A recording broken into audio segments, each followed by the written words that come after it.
So macomrade chaiwo kumusha, macomrade chaiwo kumamisha, macomrade akapiwa minda pakadistributwa land paya, macomrade akapiwa minda akagara maminda akapiwa maplots akagara maplots.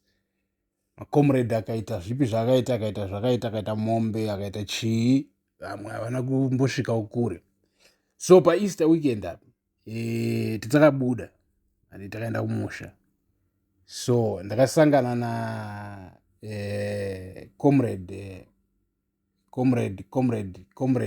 Chigo. So comrade Chigo happens to be ndikule vangu and myself, but watova mudhara iko zvino.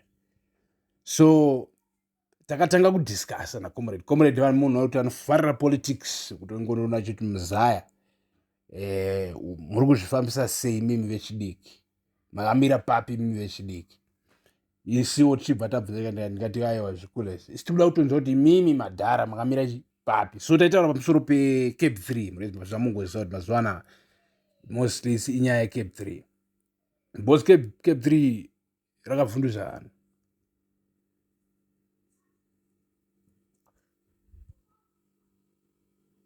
Vanhu vakashamisika necape 3 mune Zimbabwe.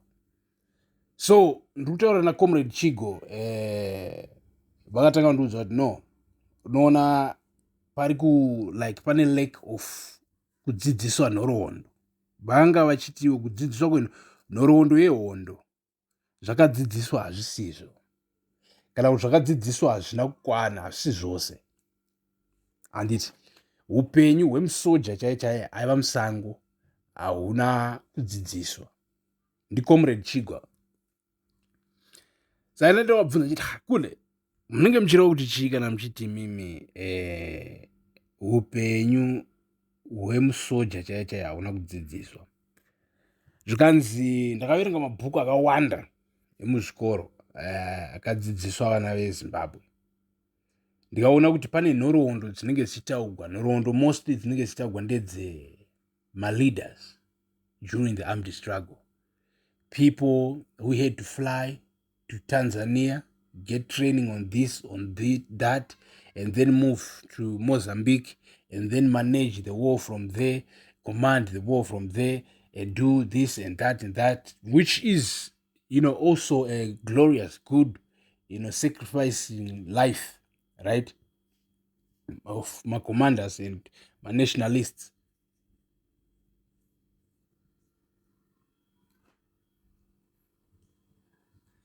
Ndichibva ndabvunza kuti sekuru, taurai zvinhu zvinonyatsokunzwisisika. Muri kuti chii kana muchitaura kudaro? Zvikanzi muzukuru, pane masoja, macomrade vaiva muhondo, vaiva paground, vekuti vakatanga kuiswa paground vari chikwata chekana kuti 100, chikapatsanugwa chikaita ma10 chikapinda mumasango, vekuti vakaona kurasikirwa kubva kune wekutanga kuchinzi boys tasara tiri 9, kuzoti boys tasara tiri 3, kuzongoti ndava 1. So comrade vakaendera mberi muri Zimbabwe vachitaura kuti that story haina kudzidziswa, because what was in that guy's mind, that guy wasn't ambitious at that stage. That guy was with the people, for the people at that stage. And if you remember that moment, you will never be greedy. Ndo zvaitaurwa na comrade Chigo. Chibare sekuru, muri kuti chii kana muchiti if you know that you will never be greedy.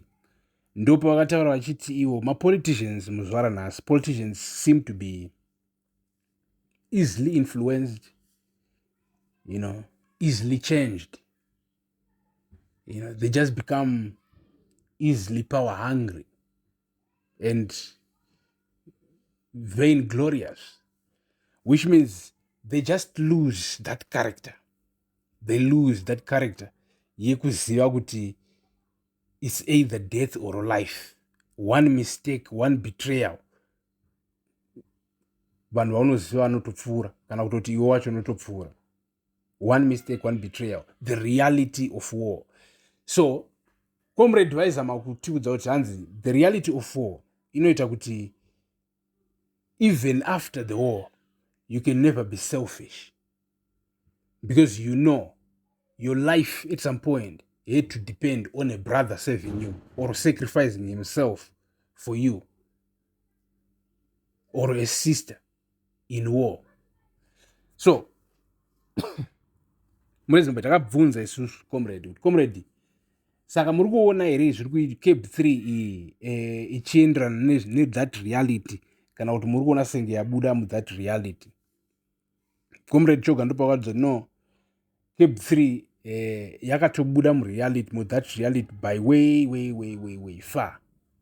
It's outside that reality that kind of sacrifice yekuti unogona kuva uri one masango, uri in danger, but you know you do it for the people. Some people will be free. We hope they will finish this. You hope with those other comrades will finish this if you die in this battle.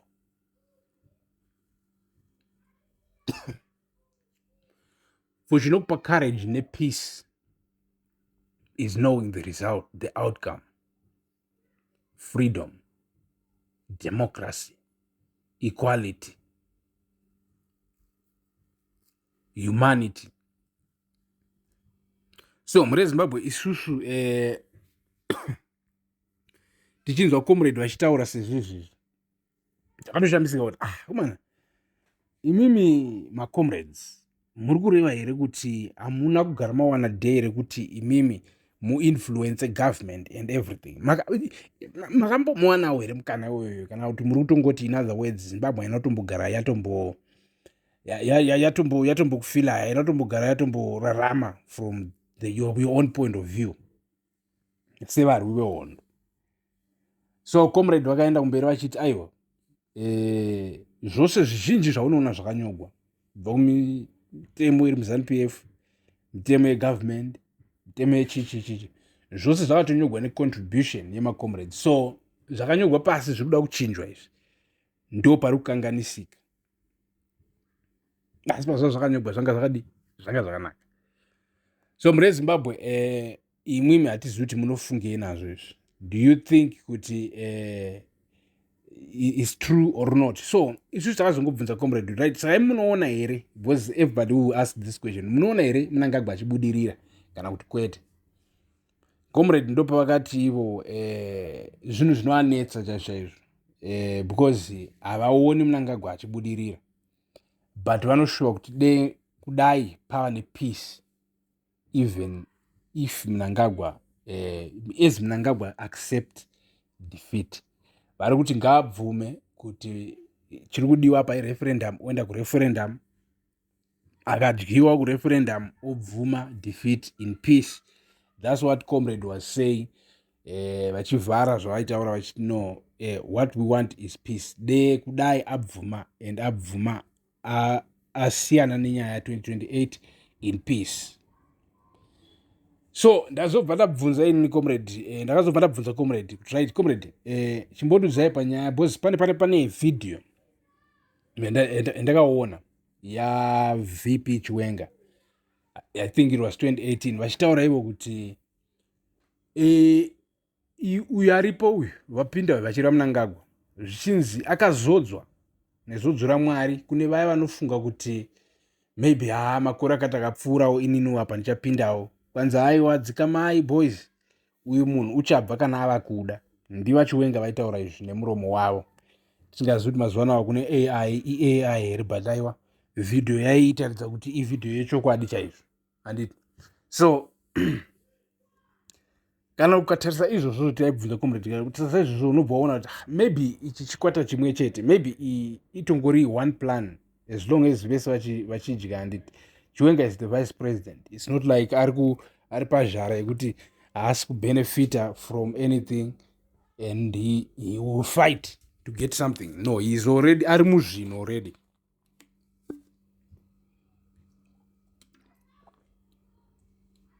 mune Zimbabwe muri kuzvinzwira kuti tikabvunzurudza tichibvunzurudza comrade comrade havana zvinhu zvakazongotaurwa vangozopedzisira vachitaura iyo nyaya yekuti aiwa haakubudirira havasi kuona achibudirira but chavanokumbira ipeace. So mune Zimbabwe garai panapa tinenge tichikupai maupdates enews, tichikupai maanalysis, tichikupai commentary, tichikupai social news zvichitaurwa nevamwe, tichigara tiripo tichinzwisisa level ratasvika senyika. Thank you for watching.